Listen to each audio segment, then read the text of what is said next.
সে আপনার ওইখানে বসে প্ল্যান করেছে যে মুসলমানদের মধ্যে কি আছে, কোন সেই ঐশী শক্তি মুসলমানদের মধ্যে কাজ করে, কোন জিনিসটাকে আসলে কেড়ে নিলে পরে মুসলমান দুর্বল হয়ে যাবে। আমরা বাংলাদেশে যাকে নাস্তিক হিসেবে চিনি, হুমায়ুন আজাদ, ওনার একটা বই ছিল পাকসার জামিন শাকবাদ।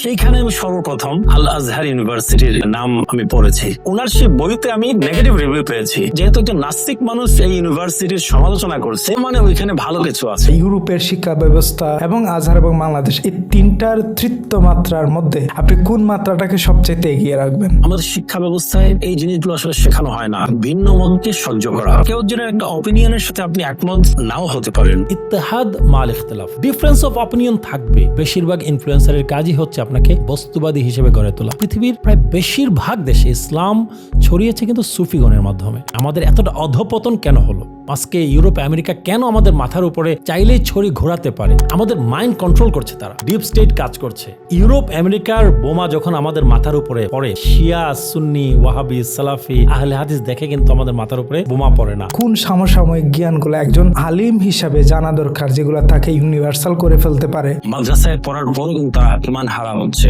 নাস্তিকদের সাথে মিশে যাচ্ছে, ওয়েস্টার্ন ফিলোসফি দ্বারা তারা ভয়ানক ভাবে প্রভাবিত হচ্ছে। মানুষ জীবন বাঁচানোর জন্য চুরি করছে। এখন আমি তার যদি হাত কাটা শুরু করি, অর্ধেক মানুষের দেখা যাবে হাত নাই। বাংলাদেশের মূল এডুকেশন কারিকুলাম তৈরির ক্ষেত্রে আপনি প্রধান, আপনি কোন কারিকুলাম গুলা আসলে সাজাবেন যদি আমাদেরকে একটু বলতেন? ফাইন্যান্স নিয়ে লেখা উচিত, আমাদের ব্যাংকিং সেক্টর নিয়ে লেখা উচিত, আমাদের বিজ্ঞান মনস্ক লেখা দরকার, আমাদের নাস্তিকতার বিরুদ্ধে আমাদের লেখা দরকার, সংশয়বাদের বিরুদ্ধে আমাদের লেখা দরকার, নিউ ওয়ার্ল্ড অর্ডার এটা নিয়ে আমাদের লেখা দরকার, জায়নিজম নিয়ে মানুষকে সতর্ক করা দরকার, ইসরায়েল এবং ইউরোপ আমেরিকার যে ষড়যন্ত্রগুলো আছে সেগুলো নিয়ে আমাদের মানুষকে সতর্ক করা দরকার, আমাদের রাজনীতি মনস্ক করা দরকার মানুষকে। বুদ্ধিভিত্তিক পূর্ণ জাগরণের কথা বলি, এটা কি এই মুহূর্তে প্রয়োজন অনুভব করছেন কিনা? কোনো কিছুই ধর্মের বাইরে না কিন্তু, ঠিক আছে? আমাদের মনে করার কোনো কারণ নাই 21st সেঞ্চুরিতে আমরা আসছি সবাই ধর্ম ছেড়ে দিয়েছে, না, এগুলো ধর্মযুদ্ধ।